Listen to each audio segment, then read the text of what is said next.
Hi everyone, welcome back to the Bong academy YouTube channel. আমি তোমাদের সৌমেন দা। তো 26শে জুলাইয়ের যে মহা আন্দোলনটি হলো, যার ফলস্বরূপ যে দালালগুলো দালালি করতে চেয়েছিল কিংবা প্রশ্নপত্র ফাঁস করতে চেয়েছিল, ঠিক আছে, দুর্নীতি করতে চেয়েছিল, সেটা কিন্তু একদমই কমে যাবে। ঠিক আছে, দুর্নীতি হবে না। তো এই দুর্নীতি যদি না হয় তাহলে তোমাদের যে আপকামিং এক্সামগুলো রয়েছে, ডাব্লিউবিপির এক্সাম, কেপির এক্সাম সামনেই রয়েছে, ঠিক আছে, ডাব্লিউবিপি এসআইয়ের এক্সাম, এগুলো থেকে কাট অফটা আমরা যেটা এক্সপেক্ট করেছিলাম যে এই কাট অফটা যেতে পারে, সেটার তুলনায় অনেকটাই কি কমবে, সেই নিয়ে আজকের এই ভিডিওতে বিস্তারিত আলোচনা করব। ঠিক আছে, তার সঙ্গে সঙ্গে তোমাদের যে ডাব্লিউবিপি কেপির এক্সাম নিয়ে এক্সাম রিলেটেড কিছু কথা তোমাদেরকে বলবো, কিভাবে একটা ভালো স্কোর করবে তোমরা ডাব্লিউবিপি এবং কেপি এক্সামে, সেই নিয়েও বিস্তারিত আলোচনা করব। তো পুরো ভিডিওটা দেখার চেষ্টা করবে। আর তোমরা যদি এই চ্যানেলে নতুন হও, অতি অবশ্যই চ্যানেলটাকে সাবস্ক্রাইব করে পাশে থাকা বেল আইকনটাকে প্রেস করে দেবে। যে কোনো ছোটো বড় আপডেট, অথেন্টিক আপডেট পেতে অতি অবশ্যই চ্যানেলটাকে সাবস্ক্রাইব করে দেবে। আর তোমরা যারা যারা এখনও আমাদের টেলিগ্রাম চ্যানেলে যুক্ত হওনি, অতি অবশ্যই যুক্ত হয়ে যাও, কারণ টেলিগ্রাম চ্যানেলে যে কোনো আপডেট সর্বপ্রথম আমরা শেয়ার করে থাকি। তো অতি অবশ্যই যুক্ত হয়ে যাও, ভিডিও ডিসক্রিপশন বক্সে লিঙ্ক দেওয়া রয়েছে। তো বন্ধুরা, তোমরা যারা যারা বিভিন্ন এক্সামের জন্য প্রস্তুতি নিচ্ছ, বিশেষ করে ডাব্লিউবিপি কনস্টেবল, কেপি কনস্টেবল কিংবা ডাব্লিউবিপি এসআই, কেপি এসআই, এইসব এক্সামের জন্য তোমরা যারা যারা প্রস্তুতি নিচ্ছ, অতি অবশ্যই তোমাকে মক টেস্ট দেওয়া উচিত। মক টেস্ট না দিলে কিন্তু তুমি বাকিদের থেকে অনেকটাই পিছিয়ে থেকে যাবে। মক টেস্ট দিলে কি হয়, তোমার দুর্বল জায়গাটা তুমি খুঁজে বার করতে পারো এবং নিজেকে ইমপ্রুভ করতে পারো, তোমার স্কোরটা কিন্তু ইমপ্রুভ হয়। ঠিক আছে, তুমি হয়তো 40 পাচ্ছ, সেখানে মক টেস্ট দিলে কি হয়, তোমার দুর্বল জায়গাটা খুঁজে বার করার পর সেটাতে কাজ করো এবং তারপর তোমার স্কোরটা 50, 60, 70 গিয়ে থাকে। তো তার জন্য অতি অবশ্যই মক টেস্ট দেওয়া উচিত। তো আমি তোমাদেরকে রিকমেন্ড করবো টেক্সট বুকের জন্য। এটা আমি শুধু বলছি না, তুমি যে কোনো দাদার কাছ থেকে, স্যারের কাছ থেকে শুনে থাকবে। টেক্সট বুক ভারতবর্ষের নাম্বার 1 মক টেস্ট দেওয়ার জায়গা। তো বর্তমানে কিন্তু টেক্সট বুকে বিশাল একটা সেল চলছে, 28 থেকে 31শে জুলাই অবধি এই সেলটা কিন্তু চলবে। ঠিক আছে, সিলেকশন স্পেশাল সেল চলছে। তোমরা yearly text book pass pro 699 টাকার পাস প্রো এবং 449 টাকার পাস প্রো মাত্র 395 টাকায় কিন্তু তোমরা পেয়ে যাচ্ছ। আর বং 10 কুপন কোডটা যদি তোমরা ইউজ করো তাহলে আরও 12% কিন্তু ডিসকাউন্ট তোমরা পেয়ে যাচ্ছ। বাজারে কিন্তু তোমরা যদি একটা মক টেস্টের জন্য বইও কিনতে চাও, সেখানে 20 থেকে 30টি প্র্যাকটিস সেট থাকবে, এর বেশি প্র্যাকটিস সেট থাকবে না। বাট এখানে তোমরা 1 বছরের জন্য মক টেস্ট দিতে পারবে মাত্র 395 টাকায়। ঠিক আছে, তো ভিডিও ডেসক্রিপশন বক্সে লিঙ্ক দেওয়া রয়েছে, সেখানে ক্লিক করে এখনই মক টেস্টের জন্য জয়েন হয়ে যাও। সামনেই তোমাদের ডাব্লিউবিপি এবং কেপির এক্সাম রয়েছে, অতি অবশ্যই এখনই মক টেস্ট দিতে শুরু করো, কারণ পরবর্তীকালে কিন্তু আর সময় তোমরা পাবে না। ওয়েস্ট বেঙ্গল পুলিশের যে মক টেস্ট, এখানে তোমরা দেখতে পাচ্ছ টোটাল 285টি মক টেস্ট রয়েছে। আর বাজারে কটা পাবে, 30 থেকে 40টি। সেখানে দাম কত নেবে, 500 থেকে 600 টাকা দাম কিন্তু প্র্যাকটিস সেটে নিয়ে নেবে। ঠিক আছে, এখানে দেখতে পাচ্ছ 210টি চ্যাপ্টার টেস্ট পাবে, সাবজেক্টিভ টেস্ট পাবে 39টি, 25টি ফুল টেস্ট পাবে। ঠিক আছে, ভালো। তোমাদের কেপির ক্ষেত্রে আলাদা করে মক টেস্ট অ্যাভেলেবেল রয়েছে। তো অতি অবশ্যই এখনই জয়েন হয়ে যাও। ভিডিও ডেসক্রিপশন বক্সে লিঙ্ক দেওয়া রয়েছে, বং 10 কুপন কোডটা ইউজ করো আর জয়েন হয়ে যাও আর মক টেস্ট দিতে শুরু করো। ঠিক আছে, এবং তোমাদের কেমন কি স্কোর আসছে অতি অবশ্যই ভিডিওর কমেন্ট বক্সে জানাতে ভুলবে না।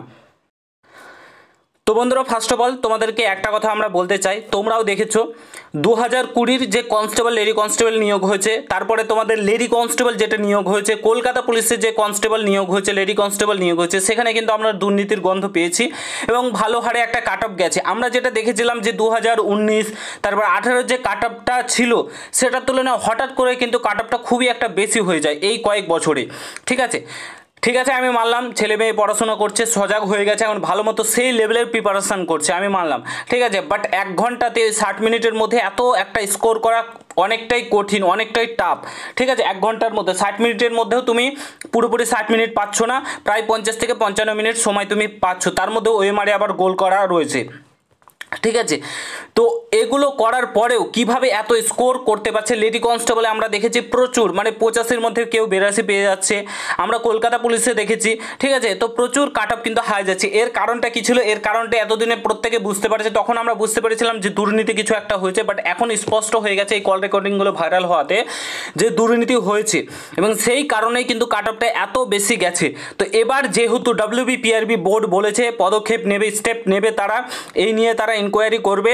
ঠিক আছে, তো যদি এবার তোমাদের ডাব্লিউবিপি কেপি এক্সামে কোনো রকম কোনো দুর্নীতি না হয়, পুরো স্বচ্ছভাবে পিওরলিভাবে এক্সাম যেমন 2018-19-এ নিয়োগ হয়েছিল ঠিক সেইভাবে যদি নিয়োগ হয়, আমরা যেটা আশা করেছিলাম যে অনেকেই বলছিল 65, 60 কাট অফ যাবে, মেরিটের কথা বলছি আমি, এটা 100 নম্বরের ডাব্লিউবিপির ক্ষেত্রে, ঠিক কাট অফটা কিন্তু অনেকটাই কমে চলে আসবে। ঠিক আছে, 60-62-র মধ্যে কিন্তু তোমাদের কাট অফটা থাকতে পারে এবার।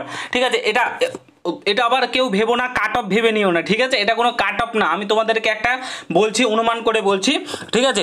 অনুমানের ভিত্তিতে আমরা বলছি যে এই কাট অফটা যদি এত বেশি মানে যাওয়ার কথা ছিল, যেটা যদি প্রশ্নপত্র ফাঁস না হয়, দুর্নীতি না হয়, তাহলে এত বেশি কাট অফ কিন্তু তোমাদের যাবে না, যেটা 65-70 পর্যন্ত ধরা হচ্ছিল, ঠিক আছে? ডাব্লিউবিপি কেপির ক্ষেত্রে, ঠিক আছে? প্রশ্নপত্র ফাঁস না হলে তোমাদের কিন্তু স্বচ্ছভাবে পিওরলিভাবে নিয়োগ হয়, তাহলে কিন্তু তোমাদের কাট অফ কিন্তু অনেকটাই কমে যাবে, কারণ দুর্নীতি হয়েছিল বলে তোমাদের এত কাট অফ গেছিলো, অনেক ছেলে মেয়ে প্রশ্নপত্র পেয়েছে, ঠিক আছে? তার জন্য কিন্তু তোমার 400 থেকে 500 জন কিংবা 1000 জনের কাছাকাছি যদি প্রশ্নপত্রই পেয়ে নেয়, তাহলে কাট অফ কী হারে বাড়বে তোমরা বুঝতে পারছো। তো সেই কারণে কিন্তু তোমাদের অনেকটাই কাট অফ গেছিলো। তো এবার একটু হলেও তোমাদের কাট অফটা কিন্তু নিচের দিকে নেমে আসবে, যেটা আশা করা যাচ্ছে, ঠিক আছে? যেটা আমরা আশা করেছিলাম যে কাট অফ প্রচুর হাই যাবে বিগত বছরের কাট অফগুলো দেখে, তো এবার কাট অফটা একটু হলেও কমবে। তো তোমাদেরকে একটা কথা বলবো, এবার দুর্নীতি হওয়ার কোনো চান্সই নেই, ঠিক আছে? দুর্নীতি হবে না, প্রশ্নপত্র ফাঁস তো হবেই না, ঠিক আছে? ডাব্লিউবিপিআরবি সেই অনুযায়ী ব্যবস্থা নেবে অতি অবশ্যই। তো তোমাদেরকে বলবো ভালোভাবে সেই অনুযায়ী প্রিপারেশান করো, সেই লেভেলের প্রস্তুতি নাও, এটুকুন বলো, পুরো পিওরলিভাবে পড়াশোনা করো, ঠিক আছে? প্রিভিয়াস ইয়ার ঘাটো, ঠিক আছে? সেই অনুযায়ী পড়াশোনা করো, বাস তাহলেই হবে। পড়াশোনা করলেই তোমরা কিন্তু জবটা পেয়ে যাবে। একদম পুরো ফোকাস দিয়ে পড়াশোনাটা করো। আমি তোমাদেরকে একটা টার্গেট এখনও বলবো, ঠিক আছে? তোমরা প্রত্যেকে চেষ্টা করবে ডাব্লিউবিপির এক্সামে 60+ স্কোর রাখার, ঠিক আছে? 60+ স্কোর রাখার, শুধুমাত্র তোমার আমি এক্সামের কথা বলছি, ঠিক আছে? সেফ জোনে থাকবে, তাহলে 60+, 55 থেকে 60-এর মধ্যে তোমরা যদি স্কোর রাখতে পারো, তাহলে চাকরিটা তোমরা পেয়ে যাবে, ঠিক আছে? ডাব্লিউবিপির এক্সামের কথা বলছি। আর কেপির ক্ষেত্রে আমি তোমাদেরকে বলবো, যারা কেপির ক্ষেত্রে, প্রিলির ক্ষেত্রে বলবো 65+ যদি স্কোর রাখতে পারো, 65+, 60 থেকে 65-এর মধ্যে আশা করি তোমরা মাঠের জন্য ডাক পেয়ে যাবে, ঠিক আছে? 55 থেকে 60-এর মধ্যে আশা করি কাট অফ ঘোরাফেরা করবে, ঠিক আছে? আর এটা এক্সপেক্টেড কোনো কাট অফ বলছি না আমি, ঠিক আছে? বারবার করে বলছি কোনো কাট অফ বলছি না, একটা টার্গেট মার্কস তোমাদেরকে বললাম, এগুলো নিয়ে তোমরা চলো, আশা করি এবার তোমরা চাকরিটা পেয়ে যাবে সেই লেভেলের যদি পড়াশোনা করো। আর এবার প্রশ্নপত্র ফাঁস হবে না, বুধবারকে দিন ডেপুটেশন জমা দিতে যাওয়া হচ্ছে, ঠিক আছে? তোমাদের জন্য তোমরা কেপির এক্সাম কবে হতে পারে, ডাব্লিউবিপির এক্সাম কবে হতে পারে তোমরা জানতে পেরে যাবে। আশা করা যাচ্ছে এখনও পর্যন্ত তোমাদের যে সেপ্টেম্বর মাসের শেষের দিকে এক্সামটা কন্ডাক্ট করাতে পারে। এই আন্দোলনের ফলাফলের মানে এই আন্দোলন যেহেতু হয়েছে, একটা বড় সড়ো আন্দোলন হচ্ছে, সেই কারণে কিন্তু সেপ্টেম্বরের শেষের দিকে এক্সাম কেপি প্রিলি এক্সাম হয়ে যেতে পারে। তো তোমাদেরকে 29শে সেপ্টেম্বর ধরেই চলতে হবে, সেই অনুযায়ী পড়াশোনা তোমাদেরকে কিন্তু করতে হবে, ঠিক আছে? আশা করি বুঝতে পেরেছো। যদি ভিডিওটা ভালো লাগে প্রত্যেকের সঙ্গে শেয়ার করো। আর তোমাদের প্রিপারেশনের কথা কি বলবো, আশা করি তোমরা প্রত্যেকে ভালোভাবে প্রিপারেশন করছো, ঠিক আছে? তোমাদের আশেপাশে যদি কোনো কোচিং সেন্টার ভালো থেকে থাকে সেখান থেকে পড়ো, অনলাইনে পড়ো, অনেক কোচিং সেন্টার রয়েছে অনলাইনে, সেখান থেকে পড়ো, বই থেকে পড়ো। বিশেষ করে দেখো, চাকরিটা আলটিমেটলি কোনো স্যার বা টিচার তোমাকে করে দেবে না, তোমাকেই করতে হবে। কোচিংয়ে তুমি পড়ো কিংবা সেলফ স্টাডি করো, তোমার আলটিমেটলি কিন্তু তোমাকেই পড়তে হবে, ঠিক আছে? বাড়িতে যদি তুমি পড়াশোনা না করো, রিভাইজ না করো, তাহলে কিন্তু চাকরিটা পাবে না। বেস্ট হচ্ছে রিভিশন, একবার পড়ে নিলে তারপরে মনে করো যে তুমি চাকরি পেয়ে যাবে না। বেস্ট যারা রিভিশন করবে, যে যত বেশি সে তত স্কোর করতে পারবে, কারণ এই 1 ঘন্টা হচ্ছে অ্যাকচুয়ালি টাইমের খেলা, ঠিক আছে? পড়াশোনা সবাই করে, কিন্তু টাইম ম্যানেজমেন্টকে কীভাবে করতে পারে সেই অনুযায়ী কিন্তু সে চাকরিটা পায়। তো আশা করি বুঝতে পেরেছো, তোমাদেরকেও বোঝাতে পেরেছি। যদি ভিডিওটা ভালো লাগে প্রত্যেকের সঙ্গে শেয়ার করো, কোনো কিছু জানার থাকলে কমেন্ট বক্সে জানাতে ভুলো না। দেখা হচ্ছে নতুন ভিডিওর সঙ্গে বন্ধুরা, ভালো থেকো, সুস্থ থেকো, গুড বাই, জয় হিন্দ, বন্দে মাতরম।